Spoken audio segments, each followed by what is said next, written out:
Conversations with a narcissist are hard to handle at times, especially when the narcissist isn't aware of how they affect others.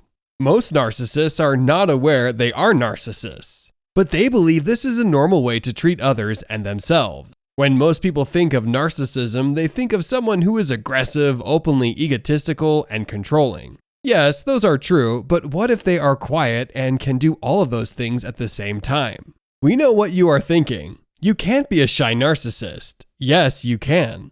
These are called covert narcissists. These narcissists are shy and can control people in more passive-aggressive ways.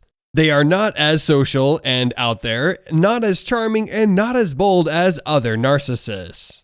They are harder to bond with and form a relationship with. So how can you tell when you've met a covert narcissist? We want to tell you all about it, so watch till the end to look for the key signs of a true covert narcissist. Number 1, they avoid social situations.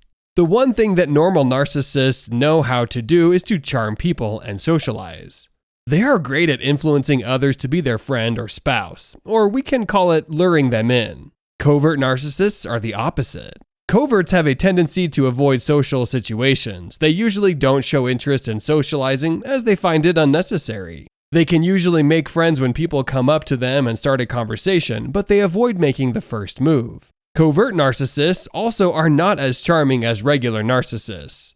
They won't flatter strangers to get their attention, but they are mostly there to take up a space in the room. These moments of refusal to socialize are usually anxiety-provoking. Coverts usually have high anxiety and social anxiety, and this causes their social skills to shut down. They are emotionally unavailable to others, so they fear conversations because they are afraid people will see them for who they truly are. With their inability to empathize, they seek out others who appear to be like them. How does that saying go? Birds of a feather flock together?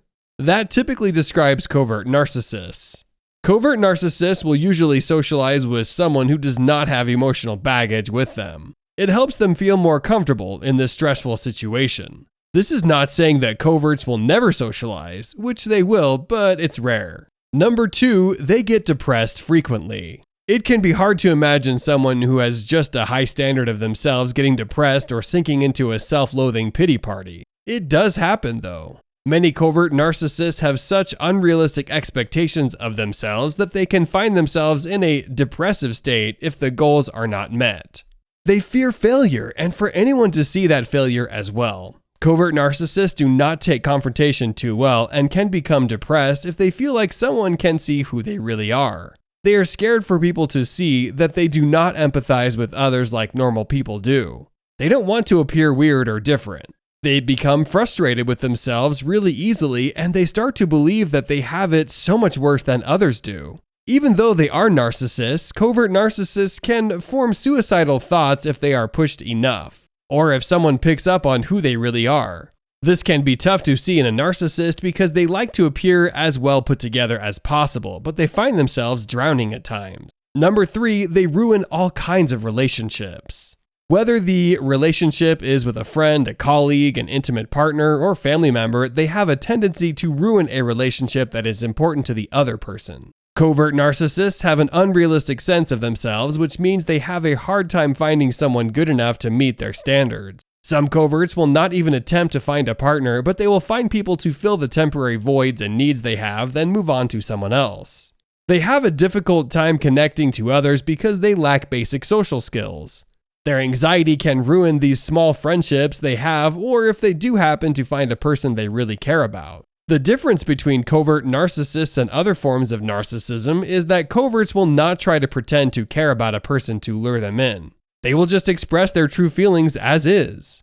They believe their needs are superior to others around them. They will always act with this behavior because they believe the other side of the relationship is just temporary. You will see coverts also having problems in relationships because they have difficulty praising and complimenting their partners or friends. If someone wins an award, the covert will see them as better.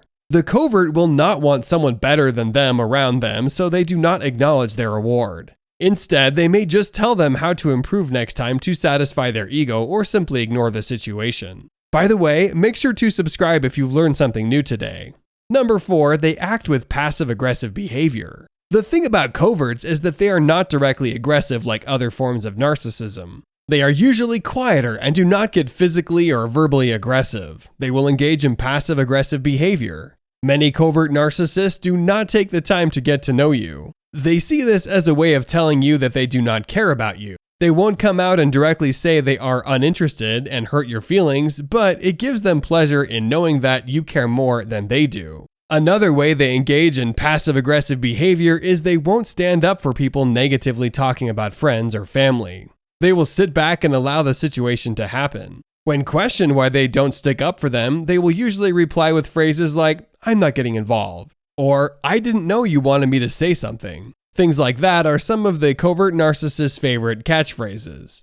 They will also start a fight, maybe not directly, but through manipulation tactics. On somebody else's birthday when attention isn't centered on them. This can be a normal occurrence, and when the other person confronts them, the covert narcissist will become depressed and turn their attention away from the confrontation. Another thing covert narcissists always do to be passive-aggressive is forget important events and dates on purpose. They see these dates and events that are so important to someone else as something bigger and better than them, and they do not like that.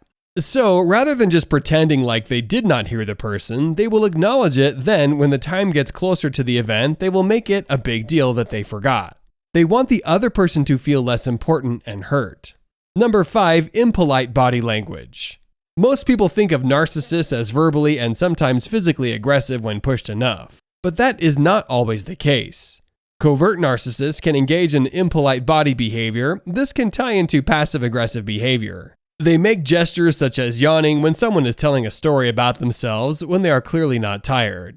They yawn to show their story is irrelevant to them. The other person is not important enough to stay alert for. Most people want someone to listen and look at them while they tell a story, and yawning always indicates uninterested behavior. Covert narcissists roll their eyes too when they hear something that annoys them. If they do not agree with what someone says, instead of discussing what they don't like or just moving on, they roll their eyes to indicate their true feelings. Another way coverts tell others they do not care about them is turning away and focusing on another task when someone is talking. It is usually polite to stop what you're doing and give them your full attention to show them you care and listen. Coverts will want the person to know that they could be doing something else more important than sitting and listening to someone else talk. It creates a sense of power in the conversation. It can get the other person to stop talking, so it can allow the covert narcissist to start talking about themselves. Number 6, they say these common catchphrases.